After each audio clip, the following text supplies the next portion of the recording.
Hello everyone, कैसे हैं आप सब। एक बार फिर से आप सभी का हार्दिक स्वागत है मेरे इस YouTube channel sky music education पे।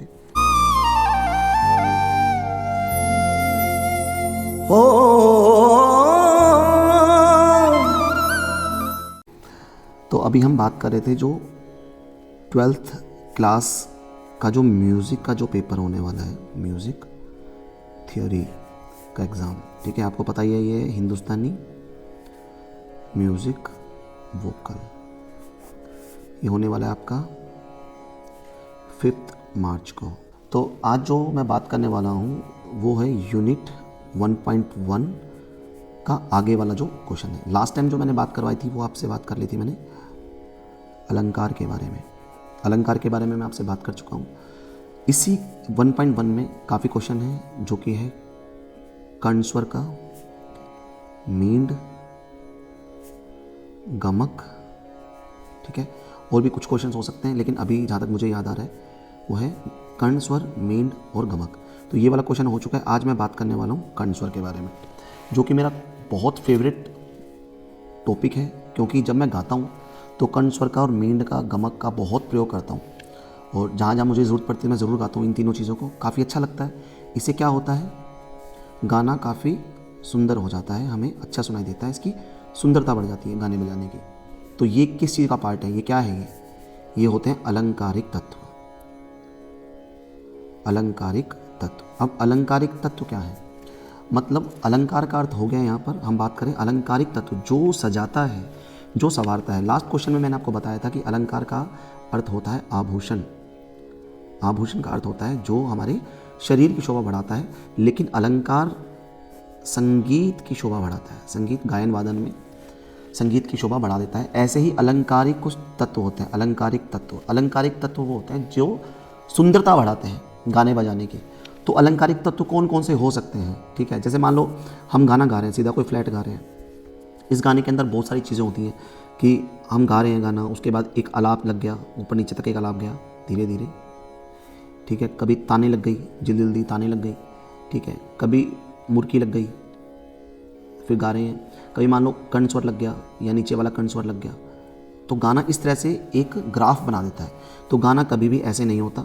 ठीक है, इसको हम डेडलाइन बोलते हैं। जिस प्रकार इंसान जब जिंदा रहता है तो उसकी नब्ज़ ऐसे ही चलती है ऊपर नीचे। ठीक है, लेकिन जब वो ख़त्म हो जाता है तो उसकी नब्ज़ ऐसे हो जाती है। आपने कई बार देखा होगा वेंटिलेटर वगैरह पे, आप फिल्मों में देखते हैं। तो गाना कभी भी मर नहीं सकता, गाना हमेशा ऐसे नहीं चल सकता। गाना हमेशा ऊपर नीचे, नीचे ऊपर, ये आपको फील देता रहेगा गाना। गाने का मतलब होता है यही। अभी यहाँ पर समझने वाली बात है कि अलंकारिक तत्व क्या है। अलंकारिक तत्व कौन कौन से होते हैं। जब हम गाना गाते हैं तो गाना गाते गाते गाते हम बीच बीच में उसमें आलाप करते हैं। ठीक है, आलाप भी करते हैं, तान भी लगती है, मींड भी होता है, कर्ण स्वर भी होता है, खटका भी होता है और मुर्की भी होता है। मैं इन सभी पार्ट को बहुत अच्छे से एक्सप्लेन करने वाला हूँ, ताकि आपको कुछ पढ़ने की ज़रूरत ही ना पड़े। सिर्फ आप अगर मुझे सुन भी लोगे तब भी आप इसको लिख सकते हो। ये बहुत अहमियत रखता है। अगर ये सब गानों में से निकाले, किसी गाना, कोई गाना है, ठीक है, कोई भी गाना है, उस गाने में से अगर इसको निकाल दिया जाए, बाहर कर दिया जाए, तो ये गाना डायरेक्ट ऐसा हो जाएगा। और जब गाना ऐसा हो जाएगा तो इसका मतलब ये कि गाना मर चुका है। क्लियर। हालांकि ठीक है, स्वरों पे हम स्टे करते हैं, लेकिन ये होना बहुत ज़रूरी है। अब आलाप, तान, मींड, कर्ण, खटका, मुर्की, ये मैं यहाँ से स्टार्ट भी कर सकता हूँ, क्योंकि सबसे पहले आलाप होता है, फिर आलाप के अपोजिट तान होता है, मींड कर्ण के अपोजिट है, खटका मुर्की एक जैसा होता है। लेकिन मैं आपको करवाने वाला हूँ सिलेबस के हिसाब से। तो सिलेबस में 1.1 के अंदर पहले तो अलंकार था, अलंकार मैं करवा चुका हूँ। मैं आपको इसलिए ही करवा रहा हूँ ताकि आप बिल्कुल भी कंफ्यूज ना हो। तो इसके बाद हमारा कर्ण स्वर बनता है, कर्ण स्वर। तो कर्ण स्वर ही बताऊँगा आज मैं आपको। ठीक है, कर्ण स्वर ही बताऊँगा। तो इसलिए मैंने तानपुरा भी ऑन किया हुआ है। ठीक है, तानपुरे के हिसाब से मैं आपको आज गाकर भी थोड़ा थोड़ा बताऊंगा कि कर्ण स्वर होता क्या है। यहाँ पर मैं कर्ण स्वर के बारे में बता रहा हूँ आपको। ध्यान से समझने वाली बात है। कुछ स्वर होते हैं हमारे पास, सा रे गा मा पा धा नी रे सा। ठीक है, इसके ऊपर भी होते हैं, नीचे भी होते हैं। अगर हम वापस आएँ, इसका अवरोह करें, मतलब डिसेंडिंग ऑर्डर में, तो सा नी धा पा मा गा रे सा। इसको गा कर देखते हैं। सा रे गा मा पा धा नी सा नी धा पा मा गा रे सा। बिल्कुल फ्लैट मैंने गाया है।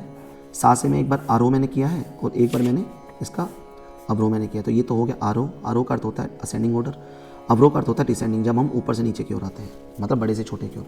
तो फ्रीक्वेंसी इस तरफ बढ़ रही है और इस तरफ फ्रीक्वेंसी घट रही है। वापस आएंगे तो अब देखो, अब वो कह रहा है कि कभी गाना चल रहा है, कोई गाना चल रहा है, जब हम स्वरों को गा रहे हैं, सा रे गा मा पा धा नी सा धा नी धा पा मा गा रे सा रे गा गा, जैसे मान लो मैंने किया सा रे गा पा गा सा रे गा मा पा गा सा रे गा मा पा गा रे सा पा गा मैंने किया, पा गा।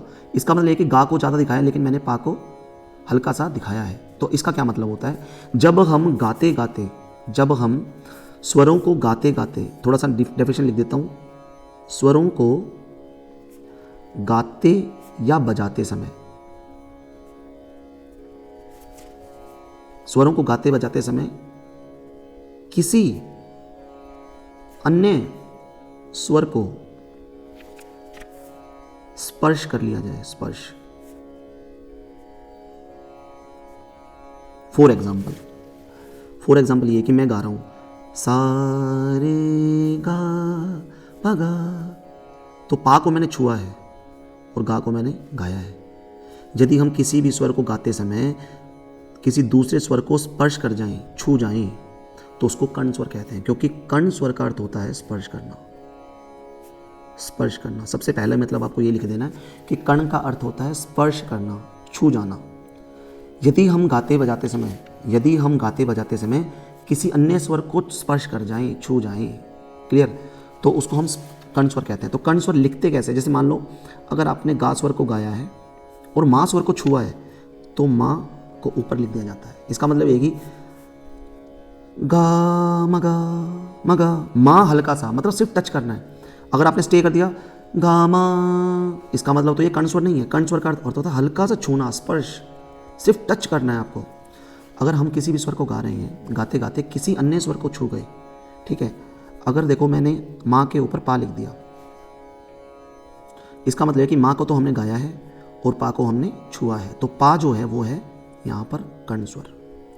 कर्ण स्वर को ऐसे लिखा जाता है, ठीक है। यदि अगर आपने माँ स्वर को गा करके गा को छुआ है तो गा को आप यहाँ पर लिख सकते हैं, तो ये ऐसे भी आता है। कुछ लोग यहीं पे लिखते हैं, लेकिन मेरा मानना यही है कि यहाँ पर आप इसको लिखें, ठीक है। ये हो गया लेफ्ट पार्ट, ये हो गया राइट पार्ट। अगर आपने ये स्वर, मान लो ये स्वर हमारा है जिसको हमने गाना है, ये मूल स्वर नहीं है, मतलब ये कर्ण स्वर नहीं है, ये है मूल स्वर। मूल स्वर का अर्थ होता है जिस स्वर को हम गा रहे हैं, और कर्ण स्वर का अर्थ होता है जिस स्वर को हम छू रहे हैं। जिस स्वर को हम गा रहे हैं और जिस स्वर को हम छू रहे हैं, मतलब माँ स्वर को हम गा रहे हैं, अब इनमें से पा को भी छू सकते हैं, धा को भी छू सकते हैं, नी को भी छू सकते हैं, सा को भी छू सकते हैं, गा को भी छू सकते हैं, रे को भी छू सकते हैं, सा को भी छू सकते हैं, इसके नीचे वाले नी को भी छू सकते हैं, पीछे वाले स्वर को भी छू सकते हैं। तो हमने गाते गाते किसी भी अन्य स्वर को छू दिया तो वह घात के रूप में, मतलब जैसे 2 का क्यू होता है, 2 का स्क्वायर होता है, ऐसे ही ये घात के रूप में लग जाएगा, ऊपर पावर लग जाएगा, पावर के रूप में। तो अगर हमने पा को छुआ है तो पा लगा दो, धा को छुआ है तो धा लगा दो।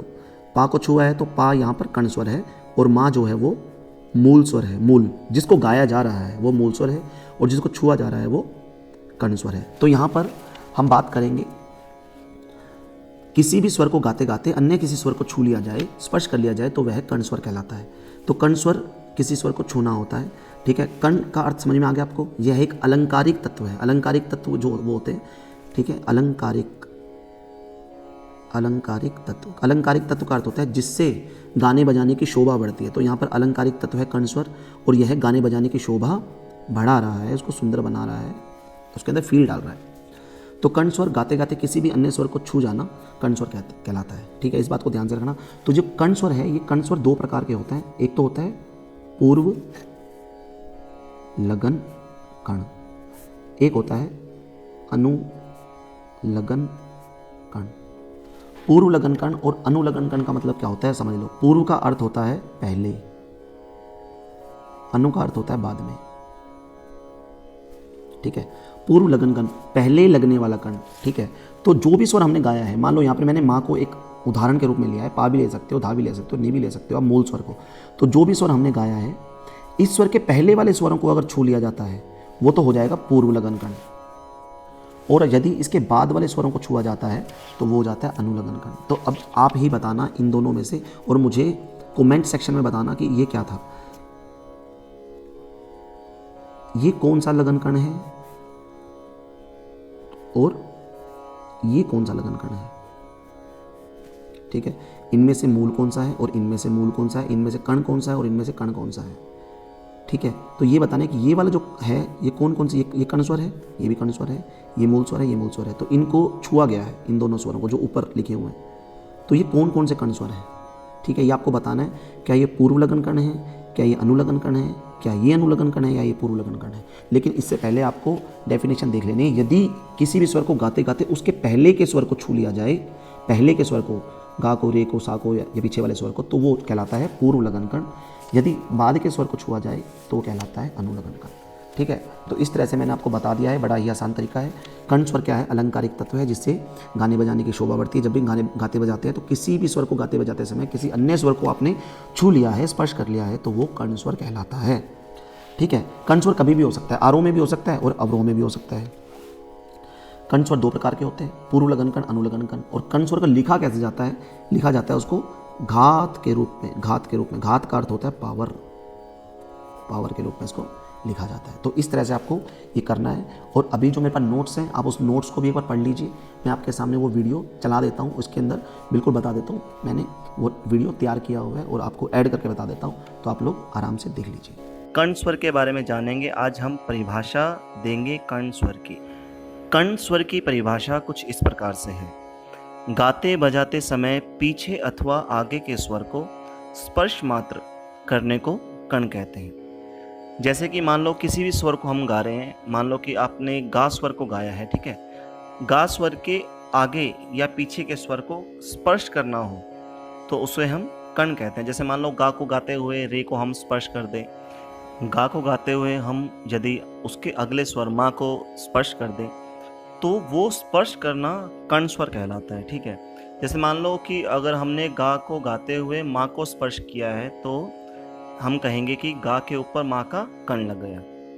अगर हम गा को गाते हुए रे का स्पर्श कर दें तो क्या होगा, हम कहेंगे कि गा स्वर को गाते गाते रे का कर्ण लग गया है। कर्ण का अर्थ है तिनका। कर्ण को स्पर्श स्वर भी कहते हैं। कर्ण स्वर को इस प्रकार लिखते हैं कि मध्यम के ऊपर पंचम या धैवत के ऊपर निषाद स्वर। यहाँ मैं एक बार फिर से आपको बताना चाहूँगा, जैसा कि मैं पहले भी बता चुका हूँ कि सारेगामा पाधानी के पूरे नाम षडज, ऋषभ, गंधार, मध्यम, पंचम, धैवत और निषाद है। तो यहाँ पंचम का मतलब पास्वर है, मध्यम का मतलब माँ है, धैवत का मतलब धा स्वर है और निषाद का मतलब नी स्वर है। यहाँ हम इस पंक्ति को एक बार फिर से पढ़ेंगे। कर्ण स्वर को इस प्रकार लिखते हैं कि मध्यम के ऊपर पंचम या धैवत के ऊपर निषाद स्वर। मतलब अगर मध्यम के ऊपर हमने पंचम लिख दिया, जैसे कि आप स्क्वायर लगाते हैं 2 के ऊपर 2, 2 के ऊपर 3,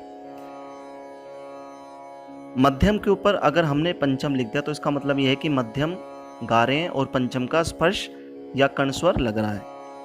और धैवत के ऊपर निषाद लिखने का मतलब क्या है कि धैवत स्वर मतलब धा गा रहे हैं और निषाद का स्पर्श लग रहा है, उसका कर्ण स्वर लग रहा है। यहाँ पर पंचम और निषाद को कर्ण के रूप में प्रयोग किया गया है। भारतीय संगीत में गायन अथवा वादन को मधुर बनाने के लिए स्वरों में सूक्ष्म अंगों का प्रयोग किया जाता है। मुख्य स्वरों पर अन्य स्वरों का स्पर्श करने से मुख्य स्वरों की मधुरता बढ़ती है। जैसे धैवत मुख्य स्वर को कहते समय निषाद स्वर के स्पर्श स्वर का प्रयोग धैवत स्वर की मधुरता को बढ़ा देता है। मतलब यहाँ पर हमने मुख्य स्वर बताया है धैवत को, ठीक है, धैवत को हमने मुख्य स्वर बताया है, और जब धैवत गा रहे हैं और निषाद स्वर का स्पर्श अगर धैवत पे लग जाएगा तो धैवत स्वर की मधुरता बढ़ जाएगी। यह स्वर गले के तैयार होने पर ही सरलता से निकलते हैं। इसका अर्थ ये है कि इस स्वर को लगाने के लिए गले की तैयारी बहुत ज़रूरी है, गले का तैयार होना बहुत ज़रूरी है। ऐसा नहीं है कि हम बिना अभ्यास के ही इस स्वर को लगा दें। कर्ण स्वर एकदम से नहीं लगता। स्वर को लिखने के लिए मुख्य स्वर पर स्वर लिख दिया जाता है, उस छोटे स्वर को ही कर्ण स्वर कहते हैं। कर्ण स्वर एक अलंकारिक तत्व है जिसका उद्देश्य संगीत की रचनाओं को सजाना और संवारना है। अलंकारिक तत्व जिससे शोभा बढ़ती है। संगीत में अलंकारिक तत्व होगा जिससे संगीत की शोभा बढ़ेगी। कर्ण स्वर दो प्रकार के होते हैं। नंबर 1, पूर्व लगन कर्ण। पूर्व का मतलब होता है पहले। किसी भी स्वर को हमने निर्धारित किया है, उस स्वर से पहले वाले स्वर का कर्ण लगना पूर्व लगन कर्ण कहलाता है। जैसा कि यहाँ लिखा हुआ है, पूर्व लगन कर्ण का प्रयोग मूल स्वर से पहले किया जाता है। जैसे गा के ऊपर रे का कर्ण लिख देना। मतलब यह है कि गा के ऊपर रे लिखा हुआ है तो गा रहे हैं और रे का स्वर, रे का स्पर्श और रे का कर्ण उसमें लग रहा है। दूसरे नंबर पर है अनुलगन कर्ण। अनु का मतलब होता है बाद में। अनुलगन कर्ण, अनुलगन का प्रयोग मूल स्वर के बाद किया जाता है। जैसे गा के ऊपर माँ का कर्ण लिख देना। गा स्वर गा रहे हैं और माँ का स्पर्श लग गया, माँ का कर्ण लग गया तो अनुलगन कर्ण कहलाएगा। Thank you so much. तो वीडियो आपको अच्छे समझ में आ गया होगा। मैंने बता दिया है, ये जो कर्ण स्वर है ये आपको 2 नंबर का मिल सकता है। ठीक है, तो आने वाले समय में आप BA MA जो भी करें म्यूज़िक में, लेकिन ये जो मैंने बताया आपको ये बहुत अच्छे से आपको समझ में आ गया होगा। बिल्कुल अच्छा तरीका है गाने का, कर्ण स्वर, इससे संगीत की शोभा बढ़ती है। तो अगर मेरा वीडियो आपको अच्छा लगा है तो लाइक कीजिए, कमेंट कीजिए, शेयर कीजिए और चैनल को सब्सक्राइब कीजिए, ताकि आने वाले समय में भी 12th के बाद भी आपको बहुत कुछ समझ में आए, अच्छे से समझ में आए। तो थैंक यू सो मच, आप सभी का बहुत बहुत शुक्रिया।